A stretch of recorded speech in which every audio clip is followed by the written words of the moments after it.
Media ప్రతినిధులపై Guntakal TDP MLA Gummanur Jayaram రెచ్చిపోయారు. కూటమి నేతలతో కలిసి గుంతకల్లులో పర్యటించిన ఆయన మీడియా ప్రతినిధులు టార్గెట్ గా వివాదాస్పద వ్యాఖ్యలు చేశారు.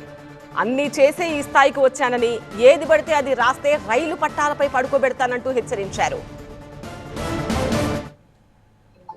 ఏం పర్వాలేదు, ఫ్రెండ్లీగా అడదాం, ఫ్రెండ్లీగానే, శత్రుత్వం వద్దు, ఫ్రెండ్లీగానే.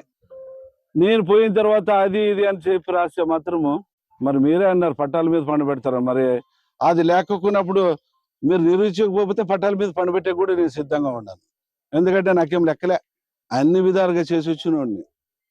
రాసుకోండి, నేను తప్పు చేయను. తప్పు చేస్తే మాత్రము మీరు నన్ను మీడియా కాకుండా ఏదైనా కానీ మీరు నన్ను బహిరంగంగా మీరు చేయొచ్చు. కానీ నేను తప్పు చేయకోకుండా దాన్ని నా తమ్ముడు తప్పు చేసినాడు, ఇంకోరు తప్పు చేసినాడు అనే మాట మాత్రము వెనక నుంచి అనద్దండి.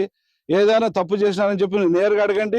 ఆ తప్పు ఏమన్నా చేసింటే నేను సరిదిద్దుకుంటా, తప్పు చేయకపోతే మాత్రం తాట తీస్తా. ఇది మరొకసారి హెచ్చరిస్తున్నా.